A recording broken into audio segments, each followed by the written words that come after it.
What is up, everyone? Welcome back to the channel. Today we are doing something absolutely insane. We're going on an epic journey to a country that looks like it was ripped straight out of a fantasy movie.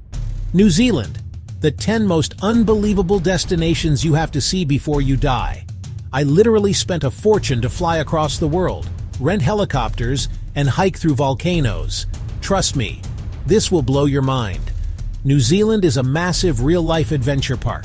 Giant glaciers, bubbling mud pits, mountains that touch the sky, ancient Maori culture, extreme adventure sports. Quick favor, comment below. Which would you visit first with an unlimited budget? Let me know. Don't forget to smash that like button and let's jump right into the first destination. You are not going to believe this one. All right, for our first stop, I had to start with something so massive, so ridiculously epic, that people literally call it the eighth wonder of the world. Welcome, ladies and gentlemen, to Milford Sound. Getting here is an adventure in itself. Imagine gigantic cliffs. I'm talking thousands of feet high, plunging straight down into this dark, inky water. It feels like you've entered a lost world, a place where dinosaurs should be roaming. It's completely silent, except for the sound of hundreds of waterfalls. We got on a boat to cruise through the fjord, and we even got up close to Stirling Falls and let the boat go right under the spray. And it's not just the landscape. The wildlife here is next level. We saw colonies of fur seals and a pod of dolphins started swimming alongside our boat, jumping and playing in the wake. The Maori legends say this fjord was carved out by a godlike figure. And honestly, when you're here, you believe it. After seeing it for myself, I have to say, it absolutely is. There is nowhere else on Earth like this. It's a 10 out of 10, a must-see, a bucket list-topping destination. If Milford Sound was about quiet, majestic beauty, our next stop is the complete opposite. This is the adrenaline capital of the world. Welcome to Queenstown. Scenery insane, vibe pure, high-octane energy. This town is nestled between Lake Wakatipu and the Remarkables, one of the most beautiful towns I have ever seen. Birthplace of commercial bungee jumping. I wasn't leaving without trying it. Kawarau Bridge, the original bungee spot. Standing on the ledge, looking down at the river, my heart was pounding. But you only live once, right? Next morning, jet boat. These are rockets on water, speeding through shot-over river canyons, 360 spins, ridiculous canyon-close passes. We took the gondola up to Bob's Peak for an insane panoramic view. Then we rode the luge back down. Real-life Mario Kart. Queenstown isn't just adrenaline. The town is vibrant and fun. Amazing restaurants, cool bars, shops, and Fergburger. Huge line, totally worth it. This place is pure, unfiltered fun. If you're an adventure seeker, put Queenstown at the top of your list. You will not be disappointed. Okay, for our third location, we're leaving the mountains and heading to a place that feels like another planet. Welcome to Rotorua, the geothermal wonderland of New Zealand. We went to a geothermal park called Waiatapu. The ground is painted in these insane, vibrant colors. Bright oranges, bright yellows, bright greens. There are pools of bubbling mud that pop and gurgle. You have to stay on the boardwalks because the ground is literally boiling just beneath the surface. The village is home to the Pohutu geyser. We waited, and then right on cue, it erupted, shooting a massive jet of boiling water and steam over 100 feet into the air. Rotorua isn't just geothermal. It's one of the most important centers of Maori culture. We were welcomed with a traditional ceremony and saw the haka, goosebump-inducing. You can even try a hangi feast cooked in an earth oven. Smoky, delicious. Rotorua engages all your senses, the sights, the sounds, the smells, the tastes. It's weird, wonderful, and deeply spiritual. Get ready, because for this next destination, we are literally walking into Mordor, a place of dramatic volcanic landscapes. The real-life filming location for Sauron's land in The Lord of the Rings. The main reason people come here is the Tongariro Alpine Crossing. It's a 19.4-kilometer trek through the volcanic heartland. It's steep and tough. They call one section the Devil's Staircase, and it lives up to the name. The absolute highlight is reaching the Emerald Lakes. After climbing to the highest point, you look down and see 3 small lakes, vivid green-blue. Steam rises around them. The whole scene is breathtaking. This is the payoff. the moment that makes the grueling hike worthwhile. Mount Ngauruho, a near-perfect volcanic cone, stood in for Mount Doom. Standing at its base, you can imagine Frodo and Sam making that final trek. The descent drops through lush green forest, a paradise after exposed volcanic terrain. Be prepared, the weather can change in an instant, but the feeling of accomplishment at the finish is immense. Tongariro National Park is a testament to raw nature, and the Alpine Crossing is a story-worthy adventure. For our next destination, we're heading to the winterless north to a place that is pure paradise.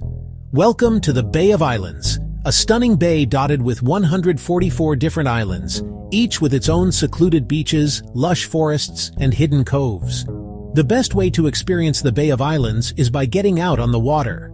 We chartered a sailboat for the day. Cruising between the islands with the wind in the sails is pure bliss. We dropped anchor in a quiet cove and spent hours swimming, snorkeling, paddleboarding in our own private paradise. A massive pod of dolphins appeared and started swimming with our boat. There must have been hundreds of them, breaching, riding the bow wave, and even swimming with us. The Bay of Islands is also packed with history, the Waitangi Treaty Grounds where the Treaty of Waitangi was signed. We visited the museum and cultural performances. We even navigated through the hole in the rock, and yes, we got dripped on. Good luck.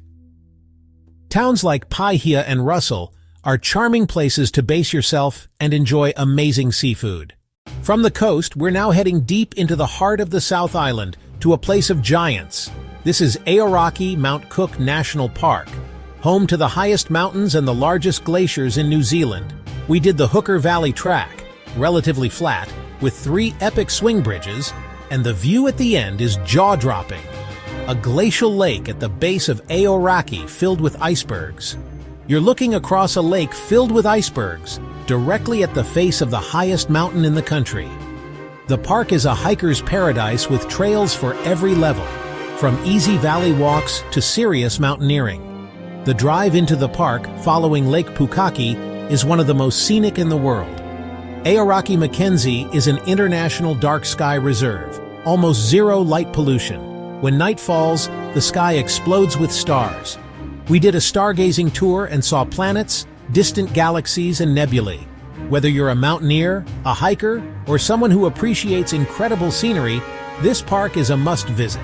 It's a place of superlatives. The highest mountains, the biggest glaciers, and the darkest skies. It's a showcase of the Southern Alps at their most magnificent. Okay, get your swimsuits ready. We're heading to Abel Tasman National Park.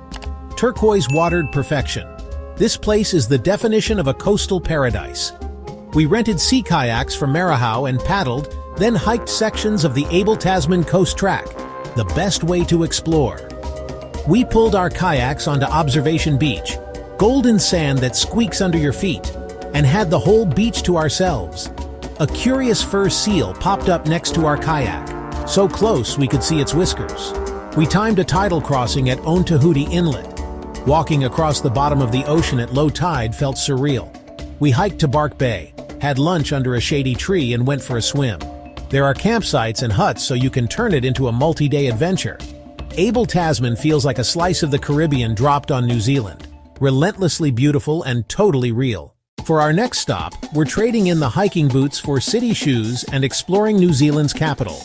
This is Wellington, the coolest little capital in the world. A compact city between a sparkling harbor and rolling green hills, buzzing with creative energy. Amazing food, cafes, and Hannah's Laneway full of artisan producers. Craft beer, artisan chocolate, a foodie's dream with more cafes per capita than you might expect. Weta Workshop calls Wellington home. We took the tour and saw props, costumes, miniatures, and behind-the-scenes craft that make movie magic. Ride the historic red Wellington cable car to Kelburn for the best panoramic view of the city and harbor. Home to Te Papa, New Zealand's incredible national museum. Interactive exhibits, Maori artifacts, and a Gallipoli diorama created with Weta. Big enough for everything, small enough to walk. A city with personality.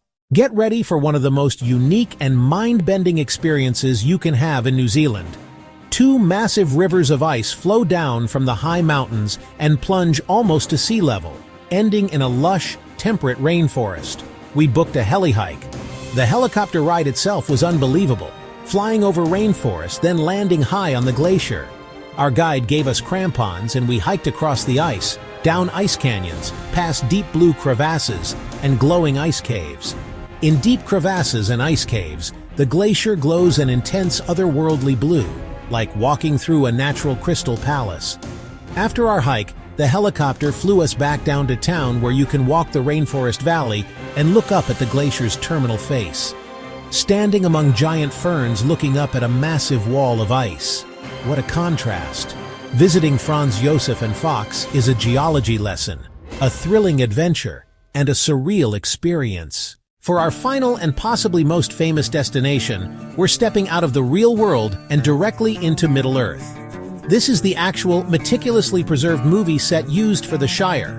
The attention to detail is just insane. We took a guided tour, walked the same paths as Frodo and Gandalf, and saw the party tree and Bag End. Standing in front of that green door is a dream moment. The tour ends at the Green Dragon Inn, a functioning pub where your ticket includes a complimentary drink. Sitting inside with a pint, totally surreal. It's whimsical, happy, and utterly unique. It's the perfect magical end to our insane tour of New Zealand. And that is a wrap on the 10 most unbelievable destinations in New Zealand. Which destination made you say, I have to go there? Get down in the comments and tell me your favorite. Smash that subscribe button and I'll see you in the next one.